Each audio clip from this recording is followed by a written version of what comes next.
কে গল্প রচনা করছিল? ওমকার গুপ্তা, যে নিরুদ্দেশ ছিল আজ যার অচেনা চেহারা সামনে আসছিল, নাকি তার স্ত্রী নন্দিনী গুপ্তা, যে মিসিং কমপ্লেন দায়ের করেছিল?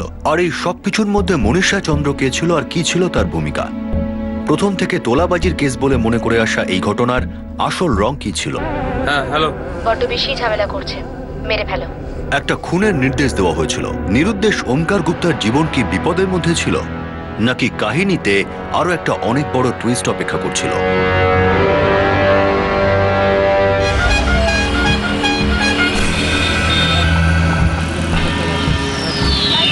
এসপি সাহেবের অর্ডার হলো শহরের সমস্ত এন্ট্রি পয়েন্টে নজরদারি করতে হবে। কোনো ব্যক্তিকে সন্দেহজনক মনে হলে অবশ্যই তাকে দাঁড় করিয়ে জিজ্ঞাসাবাদ করুন। এই অর্ডারটা একটা হাই অ্যালার্ট অর্ডার। সমস্ত ইউনিটকে বলা হচ্ছে হাই অ্যালার্ট। আবার বলছি, কাউকে সন্দেহ হলেই জিজ্ঞাসাবাদ করুন।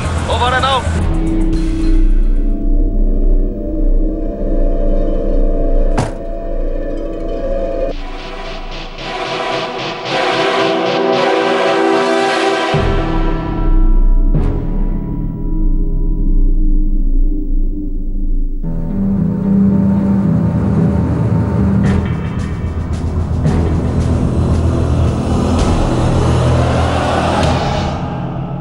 সিনা, গত 2 ঘন্টা ধরে সব এলাকায়, মানে যেখানে যেখানে সম্ভব, সব জায়গায় পুলিশ পোস্টিং দিয়ে দিয়েছি। যথেষ্ট নয় চৌহান, পেট্রোলিং বাড়িয়ে দাও, খোঁচোদের অ্যাক্টিভেট করো, পুরো ফোর্স লাগিয়ে দাও। স্যার, সমস্ত এলাকা জুড়ে পেট্রোলিং চালু করে দেওয়া হয়েছে, এখনো সন্দেহজনক কিছু পাওয়া যায়নি।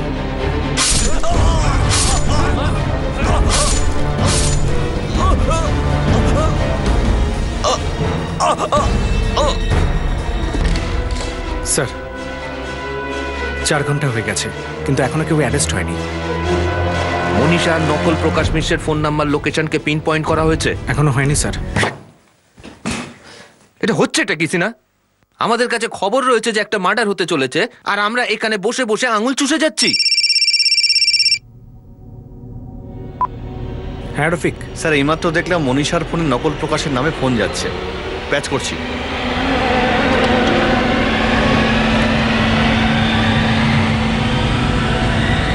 কাজ হয়ে গেছে? হ্যাঁ, হয়ে গেছে কাজ। মেরে দিয়েছি শালাকে। শালা আমারও হাত কেটে দিয়েছে, অনেকটা রক্ত বেরিয়ে গেছে। এক্ষুনি ওষুধ লাগিয়ে নাও। হ্যাঁ ঠিক আছে, চিন্তা করো না। আর লাশ? লাশ পুকুরে ফেলে দিয়েছি, মাছ টাছে খেয়ে নেবে, নাহলে গলে যাবে। তুমি টেনশন নিও না, চলো রাখছি। রফিক কথা বল। দুটো ফোনের লোকেশন ওই একই জায়গাতেই দেখাচ্ছে। পিন পয়েন্ট লোকেশন কখন পাওয়া যাবে? এটাতে একটু টাইম লাগবে স্যার, কিন্তু আমি এক্ষুনি কাজটা শুরু করে দিচ্ছি। আটকাতে পারলাম না সিনা। আমাদের কাছে ইনফরমেশন ছিল, তবু আমরা মার্ডারটা আটকাতে পারলাম না। এখন ওমকার গুপ্তা না, ওর লাশকে খুঁজে বের কর। বেগুসরাই পুলিশকে বলো প্রত্যেকটা নদী পুকুর ঠিক করে খুঁজে দেখতে এখনই লাশটাকে চাই। Sir quick! আমরা যে কোনো পুকুর, ডোবা আর নালাতে সার্চ অপারেশন শুরু করব। সার্চ অপারেশন নয় সিনা, লাশ খোঁজার অপারেশন। আমাদের ব্যর্থতার প্রমাণ জোগাড় করার অপারেশন। স্যার, ওই মিসেস গুপ্তা, নন্দিনী দেবী, ওনাকে জানিয়ে দেবো কি? করতেই হবে, কিন্তু কোন মুখ নিয়ে সিনা? কি বলবো ওকে?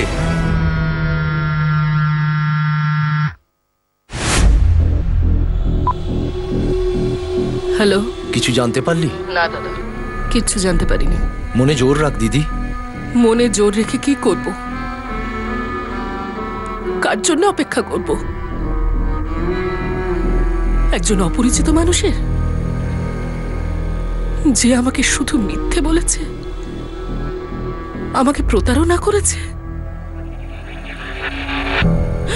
অন্য মহিলার কাছে যেত ও স্বেচ্ছাচারী জীবন কাটাচ্ছিল।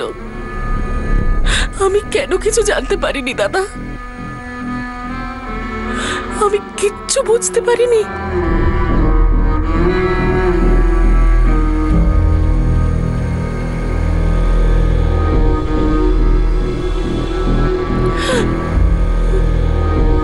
আরে এত পরিশ্রম তো আমি ফ্যামিলির জন্যই করছি নাকি? রাস্তায় খিদে পেলে খেয়ে নিও।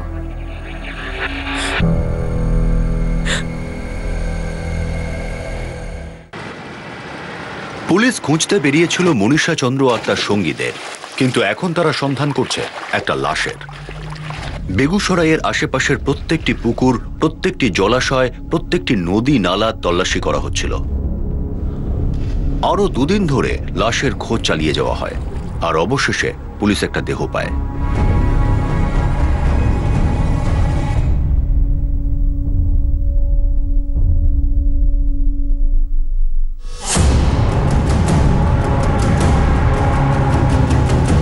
স্যার বডি পচে গেছে, পুরো গলতে শুরু করেছে। পোশাক দেখে হয়তো ডেড বডি চেনে যেতে পারে। আমরা বডি তাড়াতাড়ি পাটনা পাঠাচ্ছি। ঠিক আছে চৌহান।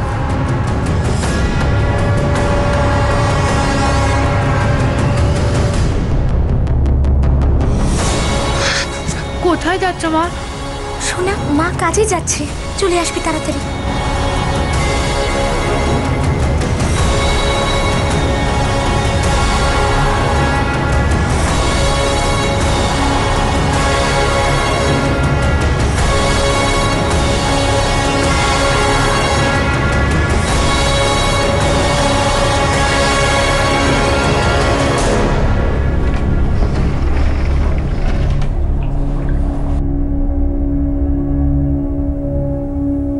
লাশ পুরো পচে গেছে। মৃত্যু 3 দিন আগে হয়েছে, মানে 31 অক্টোবর। দেখে নিন।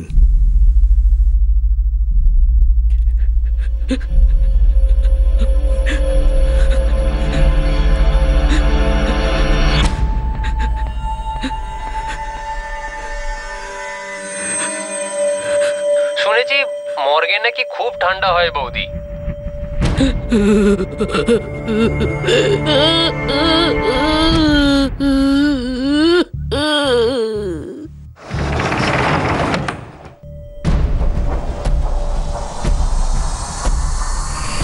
এই ডিক্লারেশন ফর্মটা সাইন করে দিন। আপনি আপনার স্বামীর বডি শনাক্ত করেছেন। এটা ওমকার নয়। মানে?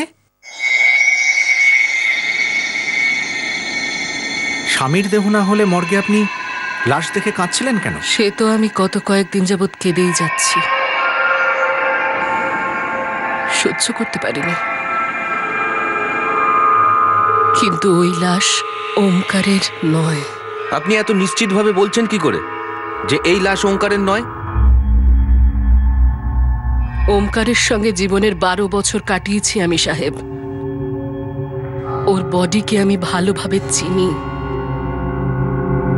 কিন্তু একটা ব্যাপার আমি কিছুতেই বুঝতে পারছি না। কি? আপনি এত জোর দিয়ে কি করে বলতে পারেন যে ওই লাশ আমার স্বামীরই? ডেথ রিপিটেড, বহুবার স্ট্যাবিং এর ফলে হয়েছে। মৃত্যুর সময় প্রায় ধরুন 72 ঘন্টা, 31 অক্টোবর।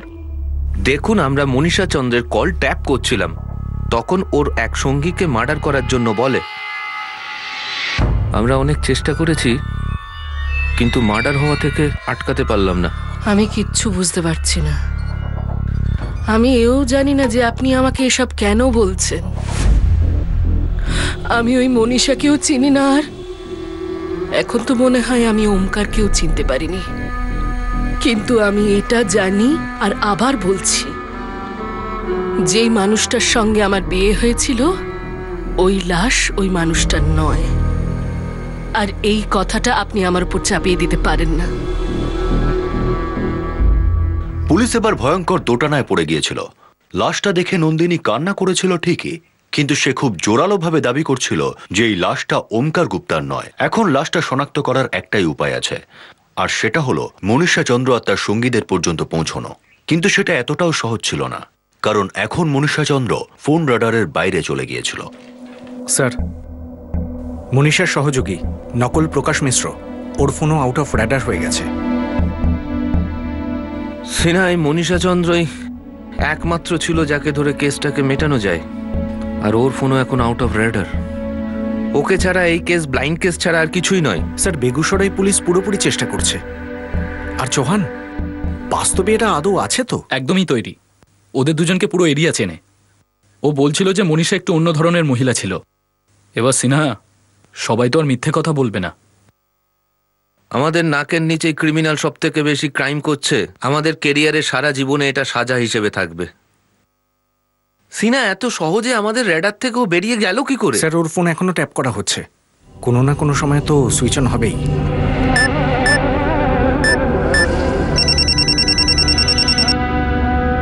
রফিক, ভালো খবর শোনা এবার। তাড়াতাড়ি হেডফোন লাগান, আমি প্যাচ করছি। হ্যাঁ হ্যালো, তুমি বলো। আমিও এটাই ভেবেছিলাম, এরকম ভাবিনি যে ওই কুকুরটার লাশ পাওয়া যাবে। ঠিক আছে, কি করতে হবে বলে দিও।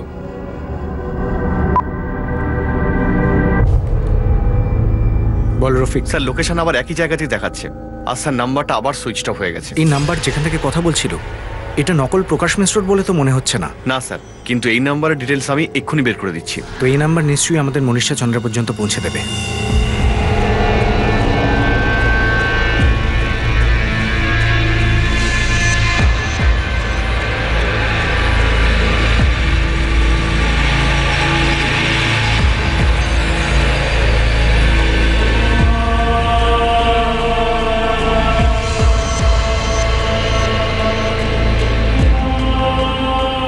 কোনো গেম চাই না মা, কিচ্ছু চাই না, শুধু বাবাকে চাই।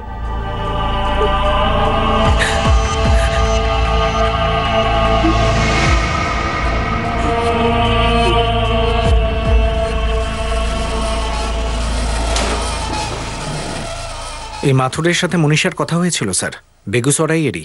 কিন্তু লোকটা কে? আরো একটা সূত্র হাতে এলো, কিন্তু এই সূত্রটাও কি কোনো অন্ধকার গলির মধ্যে গিয়ে মুখ থুবড়ে পড়বে? হ্যাঁ স্যার, আমার নামই জিগ্নেশ, কাগজে আমার নাম লেখা আছে ঠিকই, কিন্তু এই নাম্বারটা কিন্তু আমার নয়। কিন্তু এই অন্ধকার গলির শেষে সামান্য আলোক রশ্মি দেখা গেল, যার থেকে আরো একটা সূত্রের আলো এই কেসের উপর এসে পড়ল। সিনা, এই জিগ্নেশ মাথুরি যদি একই কথা বলছে, ওর ছবি আর ডকুমেন্টস ইউজ করা হয়েছে, এটা ওই প্রকাশ মিশ্রের মতনই ঘটনা মনে হচ্ছে। ওই ফর্মের নামটা আমার, অ্যাড্রেসও আমার, ফটোও আমার, কিন্তু এই নাম্বারটা আমার নয় স্যার। হ্যাঁ, আমরা মানছি ওটা তোমার নম্বর নয়। তোমার ডকুমেন্টস অন্যায়ভাবে ব্যবহার করা হয়েছে, তুমি নিরপরাধ। নিরপরাধ লোকেদের সাথে এরকম ব্যবহার করেন আপনারা? আমাকে বাড়ি থেকে তুলে এখানে পাটনায় কেন নিয়ে এসেছেন? তুমি শুধু এটুকু বলো, তোমার ফোনের সিম কার্ড কোথা থেকে কিনেছিলে? ওই নাম্বারটা, ও নাম্বার তোমার নয়, আমরা জানি, ভালো করে জানি। আমি ওই নাম্বারের কথা বলছি না, আমরা ওই নাম্বারের কথা বলছি যেটা তুমি এখন ব্যবহার করো। আচ্ছা, ওইটা? হ্যাঁ, ওইটা। ওইটা তো আমি বেগুসরাইয়ের একটা দোকান থেকে নিয়েছিলাম। দোকানের নাম কি ছিল? নাম ওই রিং রোড দিয়ে ডান দিকে গেলে কোসি মোবাইল সার্ভিস। কতদিনের কানেকশন এটা? 2-2.5 বছর হয়ে গেছে। হ্যালো, প্রকাশ মিশ্র? হ্যাঁ বলছি, বলুন। পাটনা থেকে পিএসআই সিনহা বলছি। আবার কি হলো স্যার? সবকিছুই তো ক্লিয়ার হয়ে গিয়েছিল। তোমার যে নতুন ফোনটা নিয়েছো, ওটা কবে নিয়েছো আর কোথা থেকে নিয়েছো? যেটা এখন আমি ব্যবহার করছি সেটা তো এখানকার লোকাল নাম্বার স্যার, আর ওর সমস্ত ডকুমেন্টস তো ক্লিয়ার স্যার। দোকানের নাম কি? এই এখানেই ওই রিং রোড জংশনের কাছে একটা মোবাইলের দোকান আছে, কোশি মোবাইল শপ।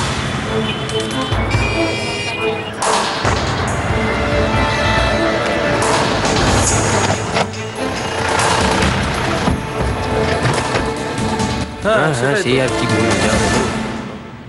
তোমাদের মধ্যে মালিক কে আছো, নাকি তিনজনাই মিলে আছো? কে দাদা আপনারা? হঠাৎ ভেতরে চলে এলেন? আমরা তোমার বাবা, আর বাবা কোনো প্রশ্ন করলে তার উত্তর দিতে হয়, উল্টো প্রশ্ন করতে নেই।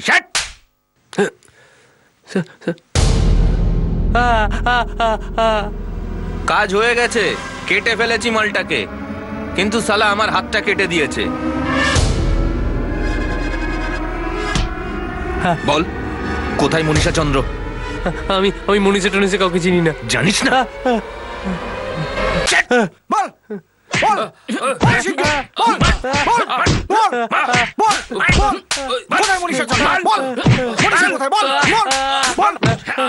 স্যার মারবেন না, স্যার মারবেন না, মারবেন না স্যার। আমার নাম বিনোদ, ও সুনীল, আর ও তরুণ। মনীষা চন্দ্রকে ফোন কর। স্যার মনীষার নাম্বার আমার কাছে।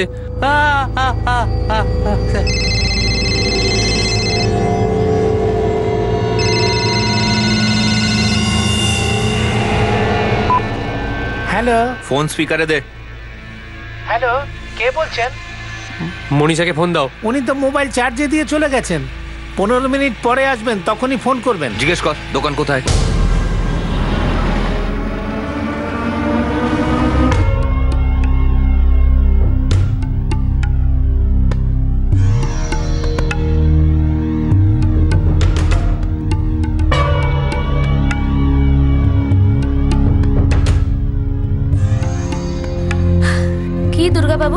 আমার মোবাইলে চার্জ কি হলো না হলো না? হয়ে গেছে হয়তো, দেখুন। আমার কোনো ফোন এসেছিল? ওই বিনোদ বলে কে এক ফোন করেছিল। কি কি বললো? বলেছে বললো কি পাটনার থেকে পুলিশ আসছে আপনাকে তুলতে। পালানোর চেষ্টাও করবেন না, কোনো লাভ নেই। এক্সকিউজ মি, আমি কি করেছি?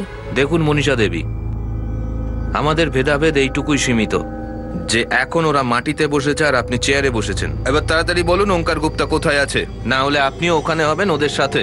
তার আগে ম্যাডাম আপনার ছাল ছিঁড়ে নেবে। এসব কি কথা বলছেন সাহেব? আমি এইসব কোনো ওমকার ফোমকারকে চিনি না। আরে আমি তো নিজেই চিন্তায় আছি, কারণ আমার স্বামী নিখোঁজ। সঞ্জয় চন্দ্র? হ্যাঁ, আমার স্বামী সঞ্জয় চন্দ্র।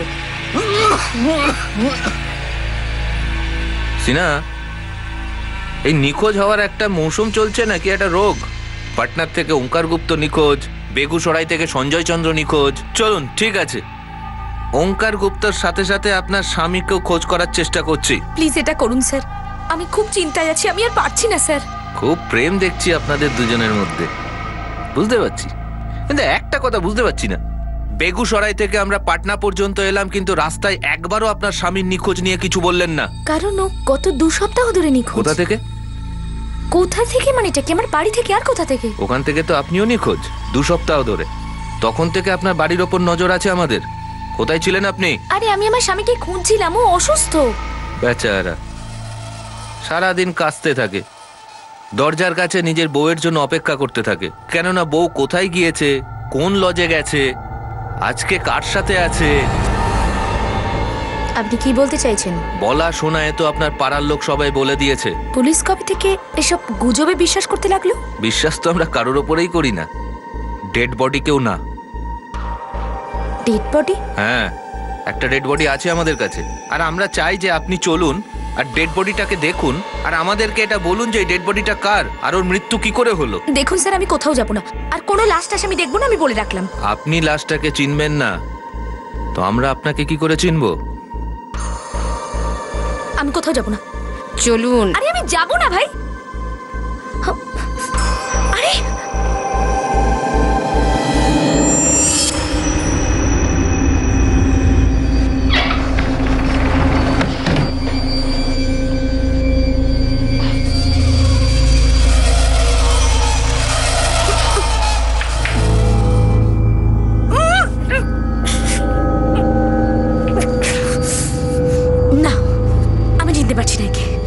দেখুন, এই লাশটা একেবারে পচে গেছে, আমরা বুঝতে পারছি আপনার চিনতে খানিকটা সময় লাগবে। আপনি একটা কাজ করুন, এখানে লাশটার পাশে বসুন আর এই লাশটাকে খুব মন দিয়ে দেখুন, খুব কাছ থেকে। যদি কিছু মনে পড়ে, আপনিই বলেছিলেন না মেরে ফেল ওটাকে। আমি সব কিছুই বলিনি। আপনি বলেননি? না। তাহলে আমরা বলছি। কনস্টেবল রেখা, আমরা সবাই এখন বাইরে যাচ্ছি, আপনিও। ম্যাডাম এখানে একা থাকবে লাশটার সাথে। ইনি যখন লাশটাকে চিনতে পারছে না, তখন হয়তো লাশ এনাকে চিনতে পারবে। চলুন।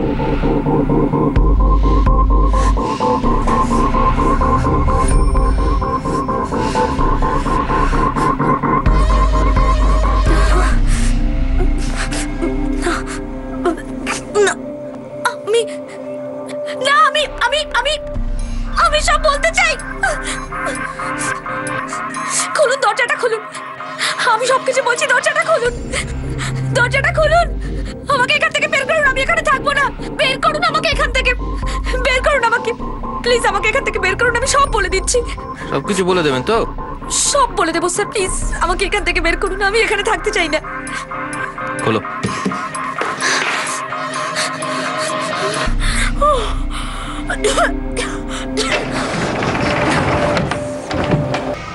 ওই লাশটা আমার স্বামীরই, সঞ্জয়ের। বড্ড বেশি ঝামেলা করছে, মেরে ফেলো।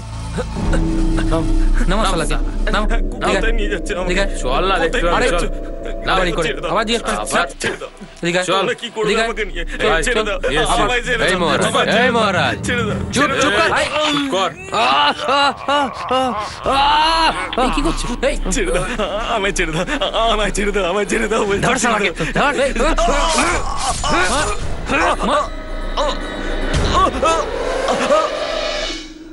ওই লোকটা মানুষ ছিল না স্যার, জানোয়ার ছিল, জানোয়ার। আর আপনি তো দেখছি একেবারে সত্যবাদী যুধিষ্ঠির বেরোলেন। দেবী, আমি মানুষ স্যার, আমারও কিছু ইচ্ছে আছে, আমারও কষ্ট হয়। আর তাছাড়া ওর সাথে আমার বিয়েটা জোর করে দেয়া হয়েছিল। এ তো দেখছি অবলাও, বেচারি। আমি সত্যি কথা বলছি স্যার, সারা দিন লোকটা মদ খেত আর রাত্রে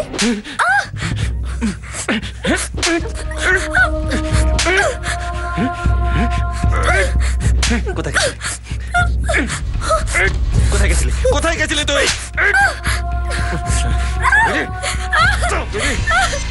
আমি গরিব ঘরের মেয়ে স্যার, আমার বাবা মা আমাকে ঝুলিয়ে দিয়েছিল এই জানোয়ারটার গলায়। একটা বিষয় আছে, ডিভোর্স, তালাক।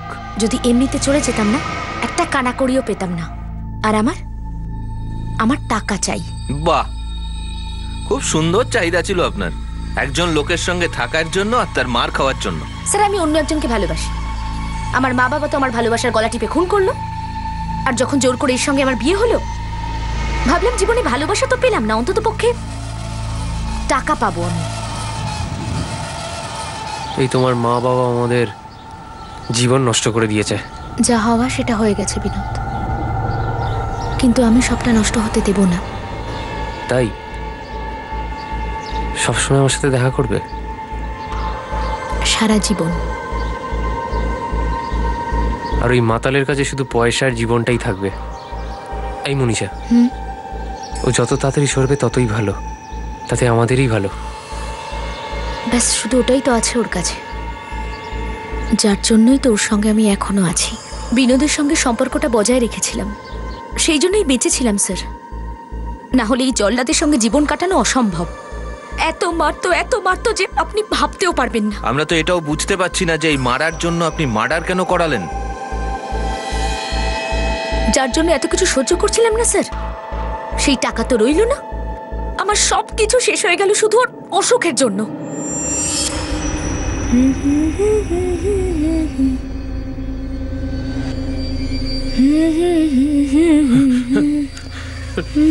রোগে ভুগে শরীর ভেঙে গেলেও আমার চোখ কান খোলা আছে। তা কি দেখেছি তোমার চোখগুলো, আর কি শুনেছি তোমার ওই কানগুলো? এটাই যে আমি পাড়ার ছেলেদের খারাপ করছি। প্রতিদিন এক একজনের সঙ্গে আমি বাইরে যাই, বেহায়া, নির্লজ্জ, দুশ্চরিত্র, এইসবই না? তা ঠিক আছে, এবার একটা কথা শুনে নাও, সব সত্যি কথা। বড় মুখে বলছো তুমি, তাও আবার স্বামীর কাছেই। কোথায় আমার স্বামী? আমি তো কোনো স্বামী টামিকে দেখতে পাচ্ছি না। এত বড় কথা। একজন অসুস্থ তুমি, আমি দুটো মারলে না সোজা পড়ে যাবে, সেই জন্য বিছানায় শো। এটাই তোমার জায়গা এখন, বুঝলে কি বুঝলে না?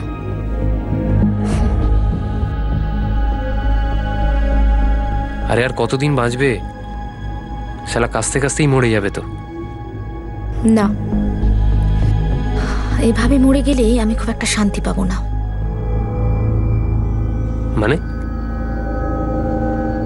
মানে লোকটা রোগে মরে গেলে না আমার জ্বালাটা মিটবে না। তো কি চাও তুমি? মেরে দিও ওকে? আমি সেটাই চাইতাম স্যার।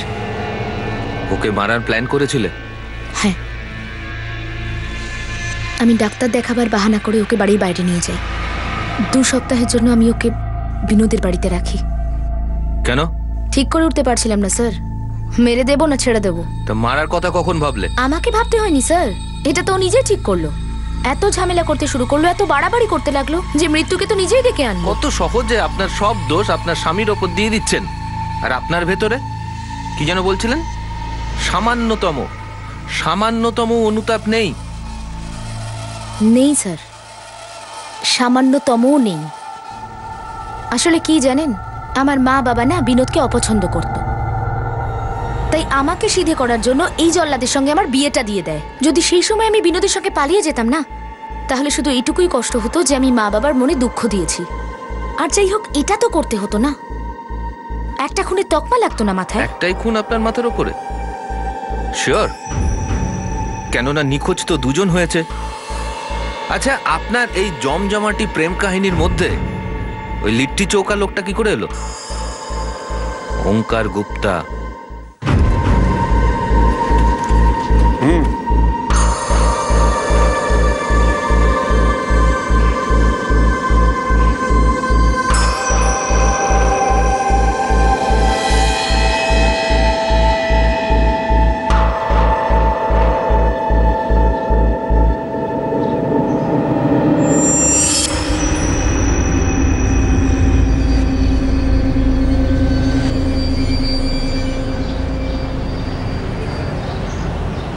মিস্টার দাদা। হ্যাঁ বলুন। মহিলাটা কে? একদম মিষ্টি পান স্যার, চুনের মতো সাদা, খয়েরের মতো লাল, পাতার মতো সবুজ, আর দারুণ সুগন্ধও রয়েছে। একেবারে পুরো রসের সুপুরি স্যার। আর জানেন, প্রত্যেক দিনই রং নিয়ে খেলেন। নাম কি মহিলার? মনীষা দেবী। মনীষা দেবী। হ্যালো মনীষা দেবী। নামটা যখন আমাকে জিজ্ঞেস করতে পারতেন। ওই বানুলাকে আমাদের মাঝে আনার কি দরকার ছিল? এখন তো আর আমাদের মাঝখানে নেই। এমনিতে আমার নাম হলো ওঙ্কার, নিজেই বলে দিচ্ছি। আপনার নামটাও না একেবারে আপনার মতো মিষ্টি। এখানকার তো মনে হয় না। পাটনায় থাকি, 2-1 দিনের জন্য এসেছি একটু কাজে। এই যে কাছে হোটেলটা রয়েছে না, বিকাশগিরি, ওখানে উঠেছি। আমাদের পাটনাতে হয় কি, আসলে আমরা কোন একটা জায়গায় বসে কথা বলা যেতে পারে না। আর আপনি একজন অপরিচিত লোকের সঙ্গে বসে আরাম করে শুধু কথা বলেছেন? ও একটা রাস্তার সাধারণ লোক ছিল না স্যার, ও একটা রাস্তার অসভ্য লোক ছিল। ওর মুখ দেখেই বোঝা যাচ্ছিল ও আমার সঙ্গে শুতে চায়, ব্যাস। আর আপনার টাকা দরকার ছিল? আগে না, আমারও ভালো লাগতো, মাঝে মাঝে দেখাও করতাম, একে অন্যকে শরীরে সুখ দিতাম। আর এইভাবেই? হ্যাঁ, এইভাবেই। আমি আমার শরীরটা বিক্রি করি না সাহেব। পুরুষদের মতো মহিলাদেরও তো নিজেদের শখ পূরণের ইচ্ছে হয় সাহেব। আর এই সত্যিটা পুরুষ জাতি হজম করতে পারে না। আর আপনি আপনার জীবনের সত্যিটা হজম করতে পারেননি। স্বামীর ওপর রাগ ছিল, বিনোদের সাথে সম্পর্ক ছিল, আর ওই দুজনের মধ্যে আপনার একটা রঙের খেলা ছিল। আমার মনের সম্পর্ক শুধুমাত্র বিনোদের সঙ্গে ছিল স্যার, সত্যিকারের ভালোবাসা। বাকি সব টাইম পাস ভেবে নিন। আর এই টাইম পাসে আপনি ওঙ্কার গুপ্তকে ফাঁসিয়েছিলেন? আমি ওকে ফাঁসাইনি সাহেব, আসলে আমি নিজেই ওর জালে ফেসে গেছিলাম। সালা যন্ত্রণা হয়ে গেছিল আমার জন্য। আরে শোনো, কালকে আসছি আমি তোমার ওখানে। এই আর কোনো কাজকর্ম নেই নাকি তোমার? সংস্কৃতে কাজকে ওটাই বলে যেটা আমি করে থাকি। আমি নয়, তুমি করো, আর আমি শুধু সহ্য করি তোমাকে। আরে যাও। দেখো, সত্যি কথা বলছি, তোমাকে আমার একঘেয়ে লাগছে। ওহো, তো তোমার মতন কাউকে পাঠিয়ে দাও না, আমি কাজ চালিয়ে নেব। ঠিক? আমার না মাথার যন্ত্রণা করছে, এসব ভুল ভাল সস্তা চুটকি বলা বন্ধ করো। আচ্ছা ঠিক আছে, তুমি যেন ফ্রি থেকো, কালকে আসছি আমি, ব্যাস। হ্যাঁ, এমন করে কথা বলতো যেন আমি ওর মাইনে করা কর্মী, না শুনতোই না। আর আপনি তো নিরুপায় ছিলেন, না মানে না তো বলতেই পারতেন না, সম্পর্ক তো ভাঙতে পারতেন না ওর সাথে। সম্পর্কটা কোনো অঙ্ক তো নয় সাহেব, যে 2 থেকে 2 বিয়োগ করে দাও, কি পাবো? 0। দুজনের মধ্যে একজনকে তো বেরি করে দিয়েছেন আপনি, 2 নম্বর কোথায়? ওঙ্কার গুপ্তর সঙ্গে কি করেছেন? স্যার, শুধু একটাই কথা বলতো লোকটা, যে তোমার কোনো বন্ধুকে পাঠাও, তোমার কোনো বোনকে পাঠিয়ে দাও, আরে কাউকে তো পাঠাও। মানে মাথা খারাপ করে দিচ্ছিল সাহেব।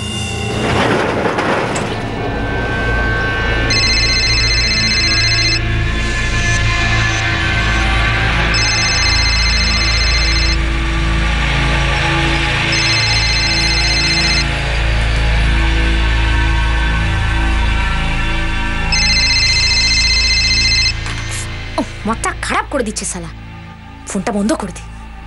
কার ফোন? আচ্ছা, একটা পাগল পার্টনার লোক। পার্টনার পাগল না তোমার জন্য পাগল? সেক্সের জন্য পাগল। পেয়ে গেছিলাম একদিন, আমিও দেখা করি 4-5 বার, তখন থেকে মাথা খারাপ করে রেখে দিয়েছে। বলে তুমি নয়তো অন্য কাউকে পাঠিয়ে দাও। আরে কি ভাবে আমাকে, আমি কোনো মেয়েদের দালাল নাকি? কাজ কি করে? লিট্টি চোকার কোনো দোকান আছে, ফটো আছে আমার কাছে, মালটা বেশ বড় লোক, টাকা পয়সাও খরচ করে আমার উপর। ওমকার গুপ্ত নাম। রেস্টুরেন্ট আছে?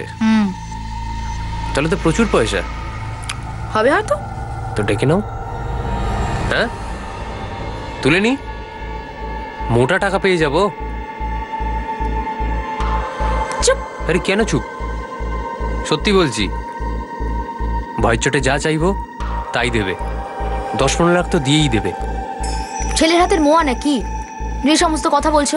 আরে আরে আমি থোড়ি না তুলবো, আমি একটা কিডন্যাপার গ্রুপকে চিনি, পুরো কাজ হয়ে যাবে, কন্ট্যাক্টও আছে। ডেকে নাও, 1 তীরে 2 পাখি, ডিস্টার্বও করবে না, মোটা টাকাও পেয়ে যাব। হ্যাঁ, আর আমি তো বলছি ডেকে নাও।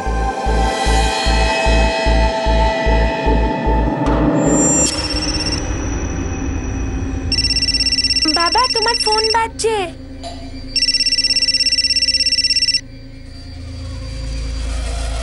হ্যালো মনীষ, হ্যালো, শুনতে পাচ্ছি না কথা। হ্যালো, কথা হয়েছিল না আমাদের যে রাত্রিবেলা তুমি এখানে ফোন করবে না, একটা SMS করলেই তো হতো। যদি ছেলেটা ফোন ধরতো বা বউ ফোন ধরতো তাহলে। তুমি বুঝতে পারো না কেন? এত ভয় পেলে কাজ কেমন করে করবে ওমকার ভাইটু? তোমার কাছে তো ভয় পাওয়ার মতন কিছু নেই। আর এসব ভাইটাই কি বলছো? আমার একটা বোন আছে, দূর সম্পর্কের, কিন্তু এখন কাছে আছে। টাকা চাই ও। কেমন দেখতে? আমার থেকে কয়েক বছরের ছোট আর একটু বেশি সেক্সি। তো ফটো পাঠাও না। না, নিজে এসে দেখে নাও। চাইলে এসে কাজটা সেরে যাও। কবে? কালকে 3টার সময় আছে। পরশুর কোনো ভরসা নেই। তো কাল সকালে আসছি আমি। হ্যাঁ হ্যাঁ, চলে এসো। আর শোনো, ফোন করবে না, সোজা চলে আসবে। ঠিক আছে। লালসার জাল বিছানো হয়েছিল আর শিকার এসে সেই জালে ফেঁসে গিয়েছিল। আর এবার শিকার তার মিথ্যে জাল বোনা শুরু করলো।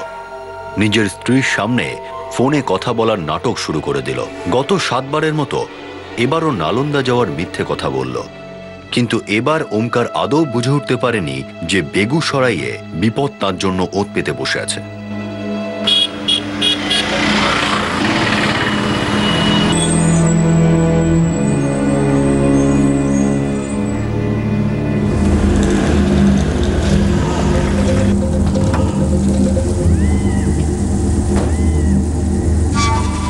ওমকার গুপ্তা পাটনার লোক? হ্যাঁ। আপনারা? ওই মনীষা দিদি আমাদের পাঠিয়েছে। ওর মেয়ে পাঠানোর কথা ছিল তো। আরে ওর কাছেই তো নিয়ে যাওয়ার জন্য এসেছি আপনাকে। ও আসলো না কেন? আরে এইরকম সুন্দর একটা মেয়ে যদি রাস্তায় নিয়ে আসা হয় তাহলে তো ঝামেলা বেঁধে যাবে। হ্যাঁ, আরে আমরা তো নিয়ে যাচ্ছি আপনাকে ওনার কাছে। আসুন। ওমকার গুপ্তা এমন একটা সফরে বেরিয়ে পড়েছিল যেখানে ভাগ্য মাঝপথেই অভিমুখ বদলে দিয়েছিল। কি হয়েছিল ওমকারের সঙ্গে? সেই মুক্তিপণের দাবিরই বা কি হলো? একটা ফোন কলের পর কেন সব নীরব হয়ে গেল? জবাব দিন। বিনোদ ওকে কিছু লোকের হাতে তুলে দেয়। ওর মোবাইল নেওয়া হয়েছিল। আমরা ওই দিনেই আমার স্বামীকে বিনোদের বাড়ি নিয়ে যাই। তারপর সেটা নিয়েই আমরা ব্যস্ত ছিলাম। আপনি ওমকার গুপ্তকে একটা ক্রিমিনাল গ্যাংয়ে দিয়ে দিলেন, আর তারপরে কি হলো আপনি জানেনই না? আগে আমি সত্যিই কিছু জানি না সাহেব। বল বল বল বল শিগগির বল। কোথায় রেখেছিস বল। স্যার স্যার মারবেন না স্যার। আমরা তো শুধু এই গ্যাংটার সাথে বিনোদকে দেখা করিয়েছিলাম। কোন গ্যাং? কে অপরাধী? দীননাথ, অতুল আর উদয়। এছাড়া আর কোনো ছেলের নাম আমরা জানি না স্যার। বিনোদের সাথে এ ডিল করেছিল। আমি তোর সঙ্গে কোনো ডিল করব না, ডাইরেক্ট অর্ধেক করে দেবো। বল, কোথায় ওমকার গুপ্তা? স্যার ওই 3 জনের কাছে আছে মনে হয়। আমি তো শুধু একবার ওমকার বাবুর ফোন নিয়েছিলাম আর ওনার বউকে একবার ফোন করেছিলাম আর 10 লাখ টাকা চেয়েছিলাম। তারপর তারপর তারপর স্যার আমরা ভুলেই গেছিলাম। মাঝেই মনীষা আর সঞ্জয়কে মার্ডার করার প্ল্যান নিয়ে আমরা ভুলেই গেছিলাম, তাই আগের প্ল্যানটা ভুলে গেছিলাম। তো ওই গ্যাংটা বলেনি যে ওমকার গুপ্তার সঙ্গে কি করেছে? স্যার আমরা তো ওর টাচে ছিলাম না, তাই ও বলছিল যে ওকে বৌদ্ধ গায়ে নিয়ে যায়। কিন্তু ওরা আবার ফোন করলো না কেন? টাকা নিতে এলো না কেন? এটা বড় অদ্ভুত একটা ব্যাপার। কোনো অপহরণকারী তাদের শিকারকে নিজেদের কাছে এতদিন রাখে না। তাহলে আমাদের খুব ভয় করছে সাহেব। দেখুন, আমরা পুরো চেষ্টা করছি। আশা করছি দীননাথ, অতুল আর উদয়কে খুব তাড়াতাড়ি পেয়ে যাবো আমরা।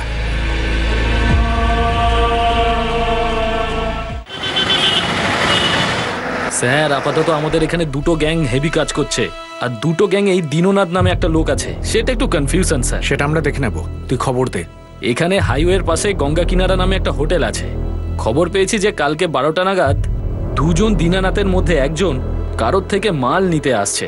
এবার আপনিই দেখুন, আপনি যাকে খুঁজছেন সে না অন্য কেউ।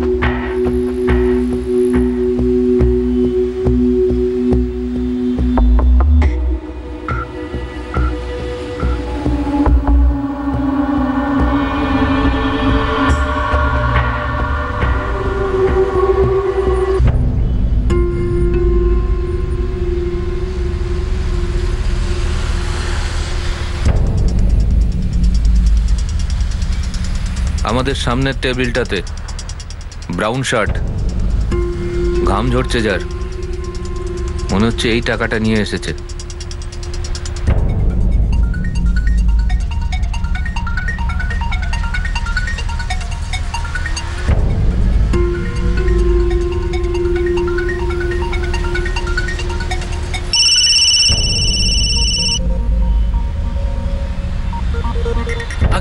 আগে হ্যাঁ আমি পৌঁছে গেছি। এই এই এই আমি এই একটা ব্রাউন কালারের জামা পরে আছি। হ্যাঁ নিয়ে এসছি তো, হ্যাঁ নিয়ে এসছি। হ্যাঁ দাদা আসুন। স্যার টার্গেটে।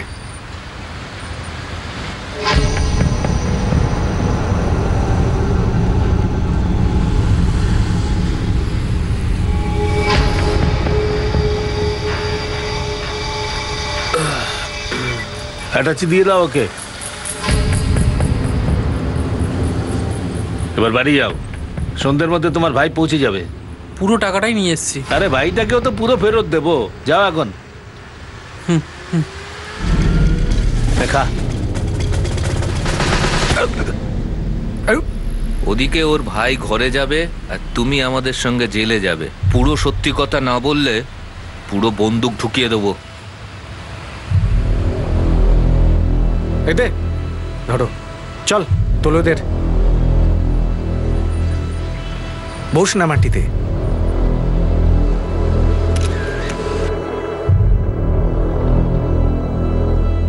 বল এদের মধ্যে কে? এই দিনুনাথ। এই লোকটা?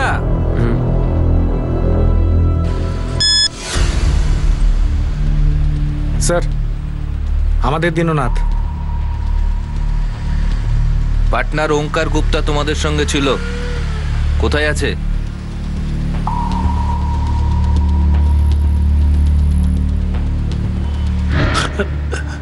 এই প্রশ্ন তোমাদের তিনজনের জন্যই ছিল। বেশি ভেবো না, আমাদের আঙুল ট্রিগারের ওপরেই আছে, টিপে দিলে মাথাটা মেনু কার্ডের ওপর চলে আসবে।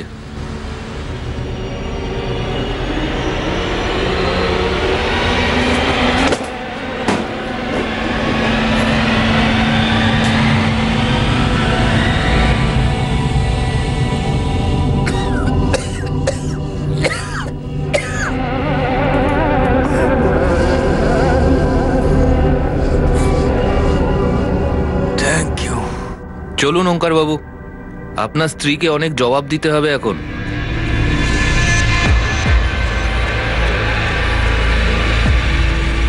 আমায় ক্ষমা করে দাও নন্দিনী, আমি ভুল করে ফেলেছি।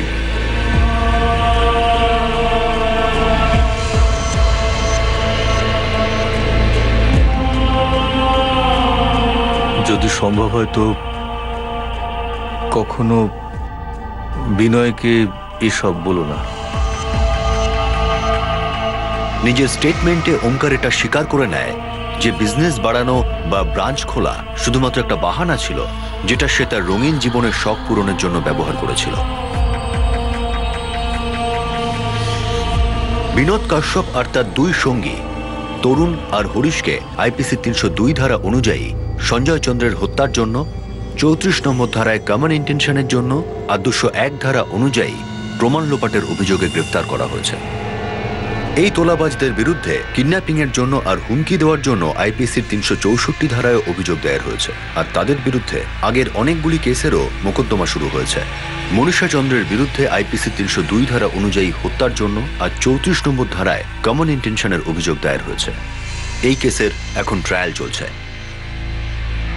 ওমকার গুপ্তার কিডন্যাপিং এর কেসের সঙ্গে সঞ্জয় চন্দ্রের মার্ডার কেসের কোনো রকম লেনদেন ছিল না।